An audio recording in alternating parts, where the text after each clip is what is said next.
This episode of Capes and Lunatics is brought to you by Tweaked Audio. Get awesome headphones, go to tweakedaudio.com and use the coupon code Southgate to get 30% off, free shipping, and a lifetime warranty. Or you can get there through the link on our website, southgatemediagroup.com.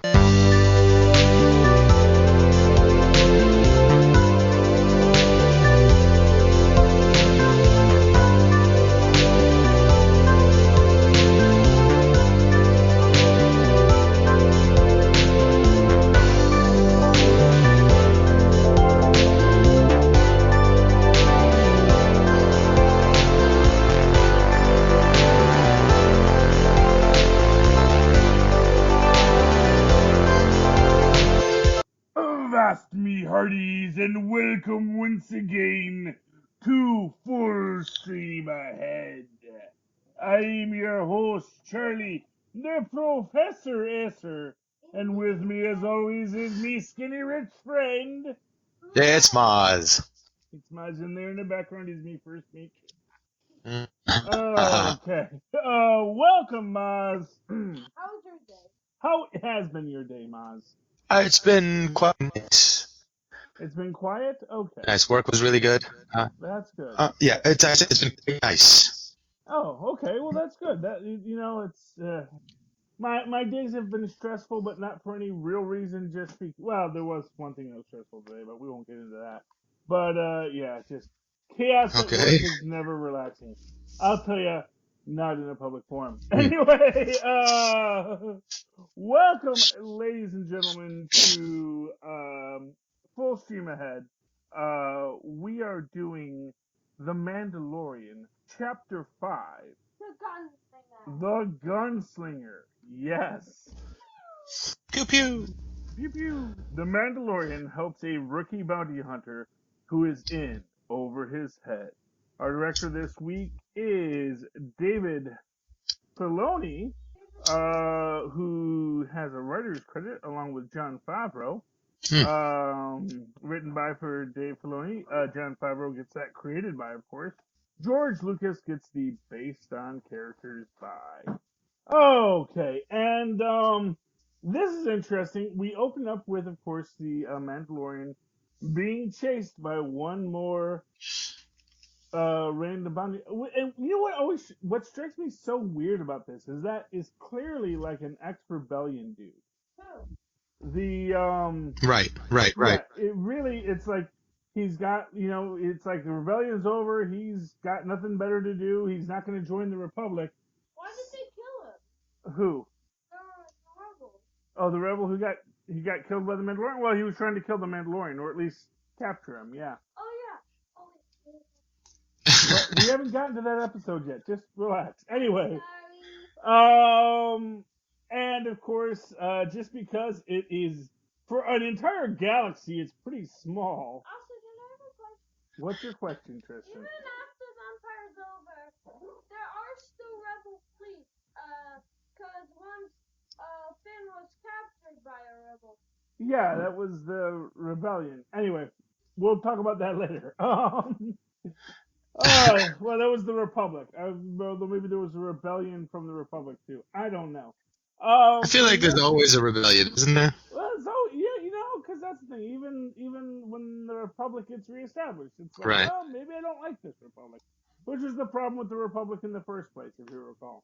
I guess that's when rebels recognize that they're anarchists. Yeah, well, because maybe you just don't want to be part of a galactic empire because, you're only going to go to like 3 planets in the entire galaxy. Yeah. And, it's like, why should everyone in that Tatooine Jacoa corridor care about what's going out on the central rim when you're out on the outer rim, but or the middle rim or wherever it is. But after getting damaged by the other hunter hunting him before blowing up the other hunter, and it's always that weird thing with rocket ships or starships where how like you can always take a lot of damage until like someone hits you in your Achilles heel. It's like that exhaust port on the Death Star seems to be just a standard thing. It's like there's no way to build one without an exhaust port. I gotta figure because it's like, oh, pew pew pew pew pew pew, and then all of a sudden the Mandalorian gets behind him, and suddenly the other guy's entire ship is just space dust. So, yeah, decimated, as Christian says. And I guess that's like what's weird to me is that, yeah, it seems like, you can have a space battle all day, but there's a spot where when you hit it, it's like a rock'em sock'em robot, Yeah, it's like a video game headshot, If you don't hit that spot, you don't blow it up. So Yeah. it's interesting in that concept. For sure. But Mando's ship is a little damaged, so he does have to set it down. And as luck would have it, the nearest planet is Tatooine, and the nearest spaceport is Mos Eisley. Where's Mos Eisley? It's a hive of scum and villainy. Not far from Ray's Moisture Farm, ironically enough. And it's fun for the fans to say, oh, and now he's on Tatooine. But it is one of those things that if you ever stop to think about it, it's like, how is everyone just winding up on Tatooine, Yeah. It's a giant galaxy, Well, you know what? But maybe that's why the Hutts were so powerful, because they controlled Tatooine, and Tatooine was like in the way of everything. Sort of like the planet Earth, how everyone is trying to control it in any kind of science fiction narrative, because it's just right in the middle of everything, even though it's not. But somehow it just works out that everywhere you want to go, you have to go through that planet. So everyone has to. You come out of hyperspeed jump, you wound up at Tatooine. So. Okay, what's the question, Tristan? Real quick. Did Boba Fett die on Tatooine? Or supposedly? Well, he fell into the Sarlacc pit, but what happened next, who knows? Anyway. No, I mean, was that on Tatooine? Yes, that was on Tatooine. That's where the Hutts were. Everything goes back to Tatooine. Anyway. That is true. But it goes to Mos Eisley Spaceport, and they used to have a no droids allowed policy. Now they have the droids tend in bars. So I don't know if that's a step up for the droids or not. It's a weird concept. It's like, we don't let droids in here. Yeah. Now we're letting the droids run the whole place. It's like, is that really progress for the droids, or is it, now they get to be in there as a servant class? Because I didn't see any droids drinking there, Although, what would droids drink? Motor oil? I don't know. Well, yeah, that's the thing. They do take oil baths, so maybe. I don't know. It's of course, and again, I guess maybe droids don't even need libation, so why are you banning droids from coming into your establishment in the first place? It's not like you're going to serve them. They're literally just there to hang out with people. Although we do see that, even Mando has a lot of droid prejudice. Because he does not want the droids working on his ship. Yeah. Although that moment was kind of interesting. He shot those droids off because he did not want any work done until, payment arrangements were worked out. Because much as she does with Yoda, she is in the situation to make a little bit of extra profit. So, it totally would have been one of those situations where they would have started working on a ship and be like, oh, you already owe me for whatever in case you don't want, Yeah, and that's a fair cop, Obviously, you don't want them to start until you know what it's going to cost, but then he winds up, they start working, and they never really establish a cost either. Because at the end of the day, the Mandalorian is kind of over a barrel on this. He can't fix his own ship. And that's the bottom line. He needs someone to do it for him. So he can be as big and mean and brawly as he wants. Someone still has to fix the ship, It's not going to behoove him to just, let the ship be unrepaired. So, that's an interesting take on that as well. She reminded me of Gilda Radner. Yeah, that's Amy Sedaris, who a lot of people compare to Ripley from Alien. Oh, interesting. Because he's got like the curly hair, and Ripley kind of had that curly fro in the jumpsuit, and sort of the weathered mechanic kind of look, Yeah. I kept seeing her in Taxi. She was in that show Taxi, right? Gilda Radner? No, that was In Taxi, there was what's That her name? lady with the curly hair.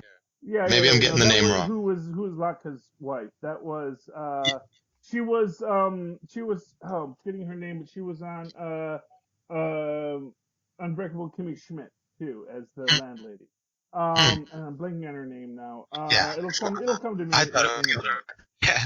Yeah. No, it wasn't. That's not Gilda Radner. That's someone else. Although because she has the Really? dark hair, it's like Think- Gilda Radner and Gilda Radner.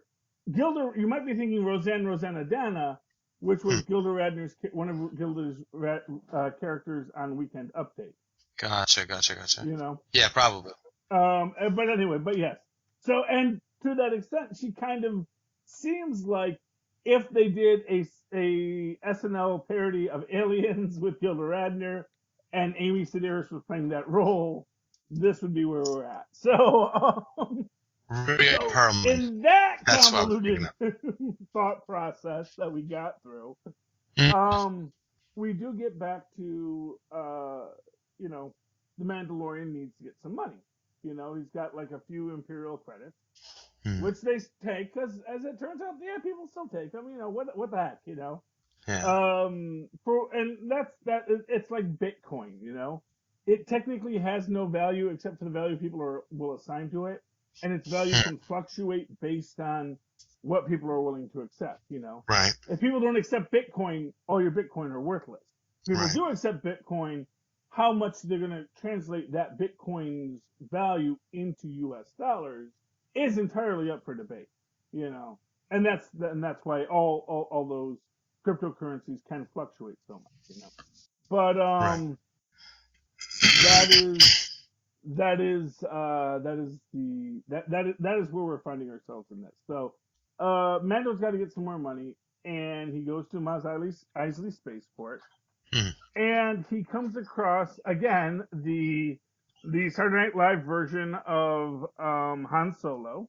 Yeah. But, I mean, I thought this was one of the weaker episodes and filled with some really weak plot lines and plot twists that just seemed, I don't know, really not up to par with the rest of the writing of the show. And this guy, I didn't think was a very good actor either. Yeah, well, I think this one was kind of, I think this one and the next one, in their own ways, kind of played a comedy. And this one, I think The next one is amazing, though. Yeah, no, the next one. Well, the next one, which we'll get to, is kind of, again, it's a genre piece. Fair enough. So the next one is a heist film, and this one is kind of meant to be, and again, I guess in its own way, kind of an SNL parody of Star Wars. It's like, oh, How interesting. Okay. here's our scruffy nerf herder, you know, who is, you know, they sort of take Luke and Han and merge them into one person. Huh. So, which is, I guess, essentially Kylo Ren. It's that whininess, but also trying to be that tough guy and kind of cocky, kind of, maybe in its own way, sort of what people kind of complained about with Solo, and in that sense, maybe becomes kind of a parody of what they did in Solo. Maybe, arguably. I don't know if that's quite where they're going with it, but it is where we find ourselves. Right. And of course, our scruffy nerf herder, just wants to get into the guild so bad. And he knows that if he has a Mandalorian with him, it's going to give him credit, Because, which is that really cool thing about Mandalorians. Everyone is just, there's the legend of the Mandalorian, And you actually meet a real Mandalorian, that's like, oh, that's such high status. Which makes you wonder, like, how much that's based on reality and how much that's just based on mythos. What are you confused about, Tristan? Whatever happened to Darth Maul's Mandalorian? Whatever happened to Imperial Mandalorian? I don't know, Tristan. That's a whole other bag of hammers. That's like 6 other TV shows and a cartoon. So, well, they're all something. Anyway, so in this case, he wants to work with the Mandalorian because the Mandalorian is going to do all the work. And the guy basically says, "Look, you can have all the money from it. I just need the credit to get into the guild. And they basically come across another bounty hunter with his dewback, who has been, you know, unfortunately murdered by the mark.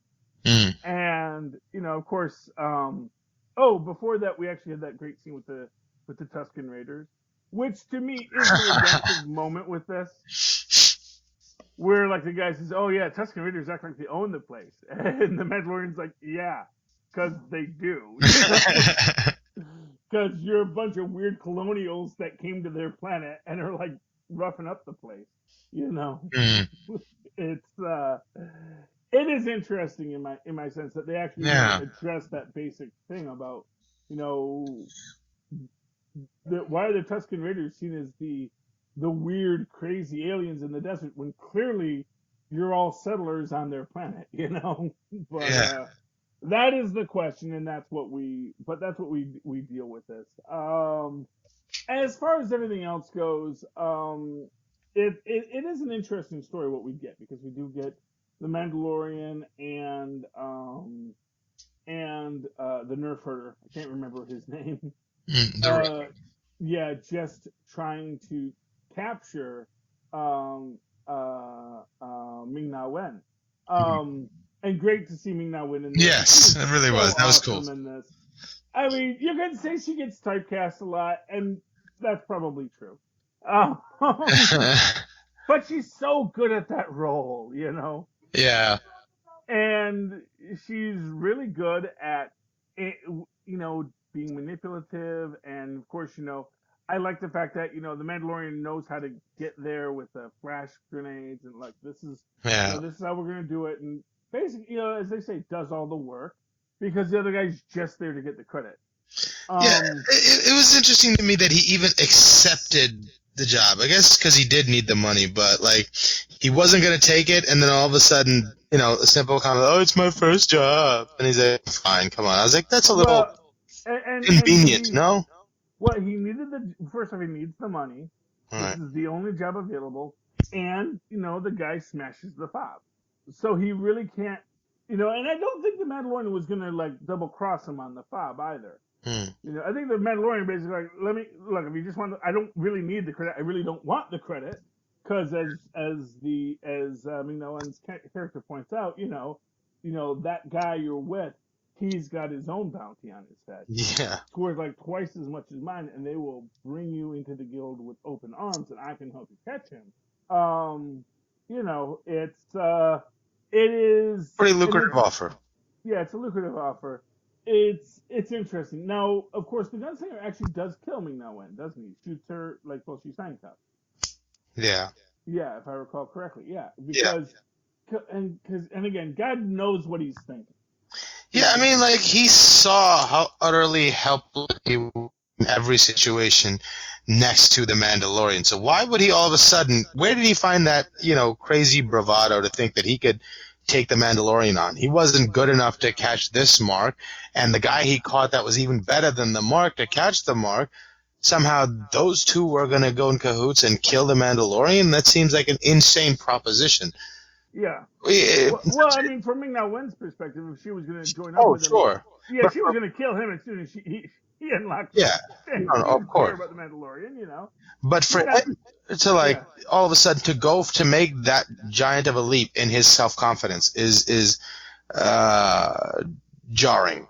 Yeah. Well, I think the point is he's not very good at his job. Right. But he didn't think he was either, and then now all of a sudden he thinks he's so good at his job. No. You know what I mean? I don't think he ever thought he was bad at his job.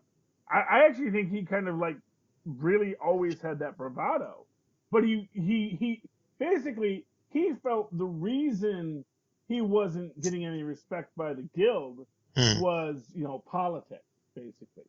You know, oh, they always gotta let the Mandos in. But me, a hard-working white guy, can't catch a break, you know? He was expecting to fail up into the Bounty Hunters Guild, and it don't work like that. It's real meritocracy, as it turns out. You know? But yeah, so, I mean, that's his thing. So when he thinks he can get the drop, because now he's, but the Mandalorian doesn't know I'm going to betray him. You know, as if the Mandalorian doesn't think every 5 minutes someone's going to betray him. Unless you're another Mandalorian, he knows you're not, you know, you don't know the way. Which gets us, you know, to where we're at. And just as a fun point in this, I do want to talk about, just to jump back a few minutes before we get to the end of this, is Amy Sedaris' character finding Baby Yoda. Yeah. And, you know, taking care of him. And basically, like you said, saying, you know, we'll charge him extra for taking care of you. Right. And it's delightful, but you can also see that, you know, as with everyone who sees the Baby Yoda, they are at once, you know, paralyzed by it, you know? Yeah. The cuteness is irresistible. Yes. Yes. Welcome to the cute side of the Force, is basically what we can say for Baby Yoda. And, you know, I like her interactions with Baby Yoda. I love her interactions with her droid. Because, you know, and again, it's this weird relationship people have with droids in this universe. Because they're clearly slaves. But they are also, you know... They're guilt-free slaves. I guess so, because they're slaves that have been programmed to not mind it, you know? Right. Which is, you know, for what it's worth, something they, like, put up in Hitchhiker's Guide to the Galaxy. He says, well, no, it's, you don't have to control something to do something. You just have to program it so that this is what gives it pleasure, that doing this thing is what makes it happy. Right. Well, I mean, not that it has a mind. It has an approximation of a mind, but it does not have a mind with which it can mind. You know? Well, that's up for debate. And you know, and of course, in Solo, we do see that there is this, you know, droid liberation movement, and, you know, and for what it's worth, in Picard, we're getting that too, a robot revolution. Yeah, and that's the other thing. The only droids they allowed were like the really low budget sort of, you know, there weren't any fancy droids working on there, so they still didn't allow like the real droids, but like the robots were so. I felt like a lot of it seems that even the basic droids have internal lives. So, for example, like these 3 pit droids we have here. Yeah. They seem to like have complete interactions, and they seem to have communication with Amy Sedaris' character. I mean, at one point we see them all there playing cards, you know. That's true. There is clearly, you know, a sentience in here and a communication in here.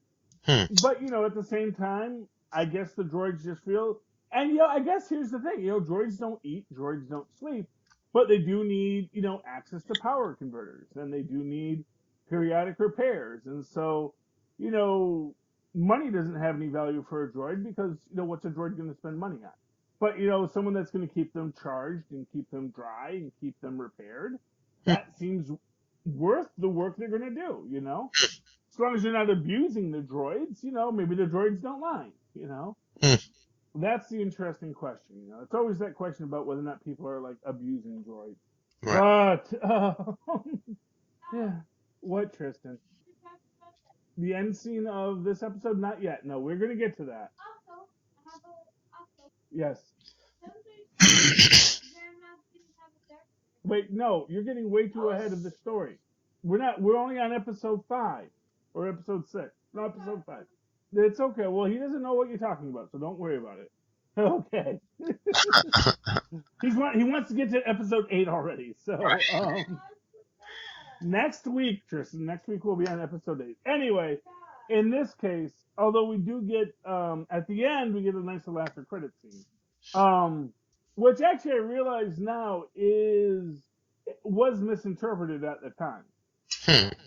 Well, you know, so at the end, of course, you know, we see that, you know, the Mandalorian kills the gunslinger. The gunslinger's already killed Ming-Na Wen. And then the Mandalorian goes back and you know, gets his ship, drops just an insane amount of money on Amy Sedaris, which is like weird, because it's like, oh, here's just a big bag of money. Is that enough? Which is weird, because it's like, what is that? I mean, you don't know the conversions, and like, aren't you going to need more money later? Yeah, I don't know. I guess he was just trying to be really nice. Yeah, I guess so. But and maybe he had another bag of bars that That's he also true. kept to himself. Although we do see next episode he's again looking for a job. So I think maybe the Mandalorian's just really bad with money. He can't fix his own ship. He's good at shooting stuff, but it's like that's only a great job if you're in a corporate environment where your job is to shoot things, Right. He That needs support personnel, he's not good with that. He needs an accountant, he needs a bookkeeper, he needs a mechanic,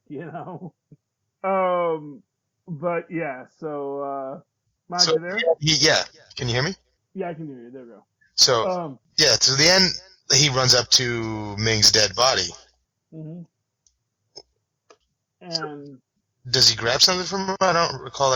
well, I don't remember. He might have gotten the bag of money off of the first bounty hunter. I don't know. Right.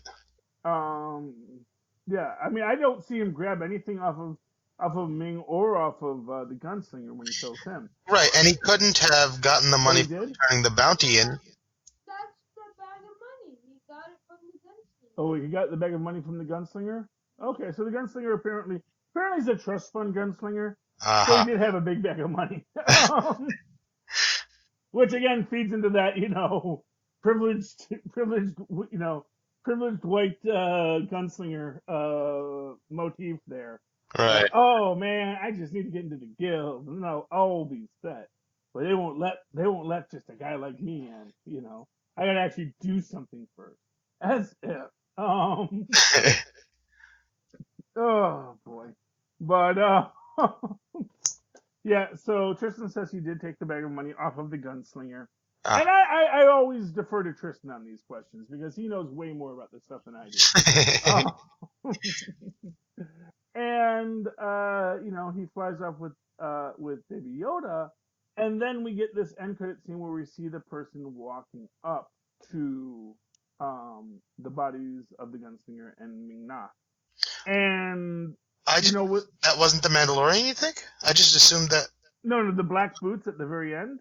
Yeah, for some reason I assumed that was the Mandalorian walking up to her at the end. Well, at the time, because you hear this jingle jangle when he's walking, people thought those were spurs, and someone had pointed out that who had spurs was Boba Fett. Oh.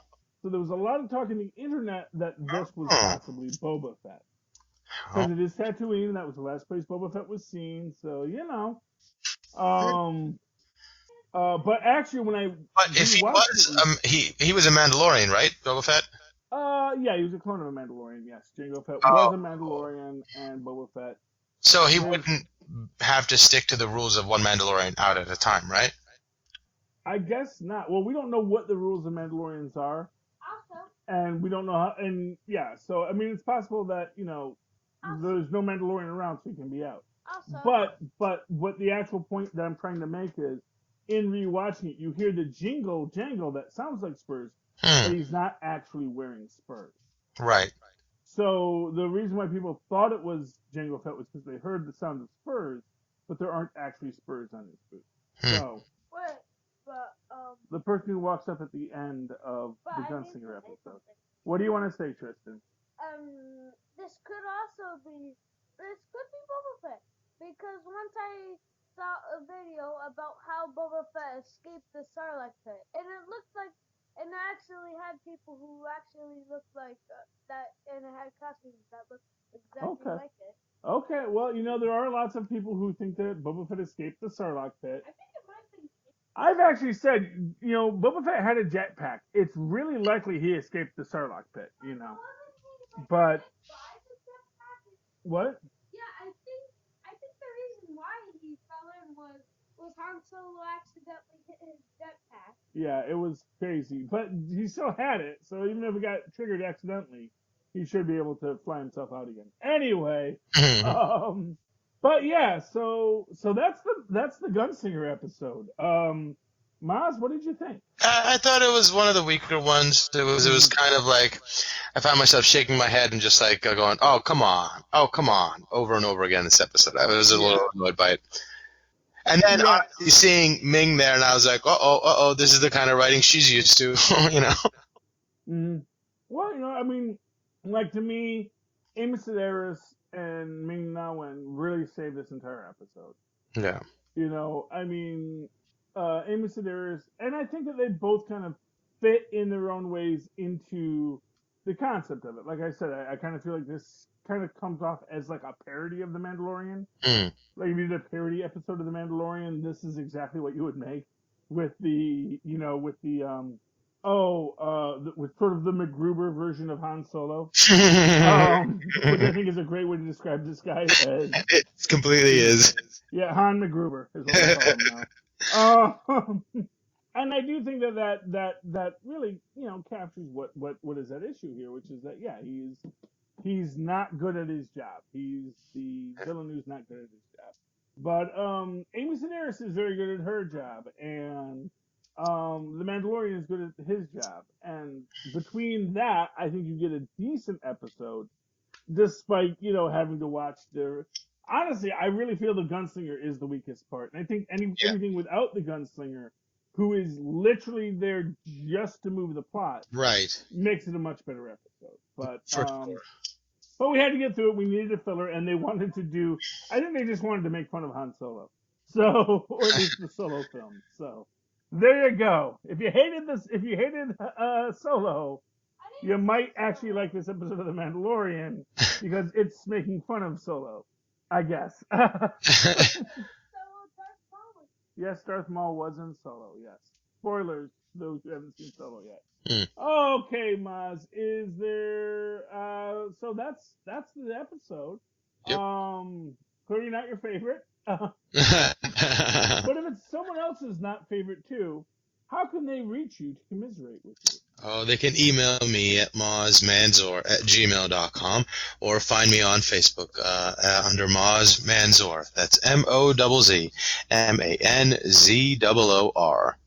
And, of course, you can always write to me in that old-fashioned email way the way our Mozz and Paws once did at superconnectivityblog@gmail.com. That's superconnectivityblog, all one word, at gmail.com. And, of course, follow me on Twitter as I live tweet things like Agents of S.H.I.E.L.D., which is coming back with Ming-Na Wen, at Charlie Esser. That's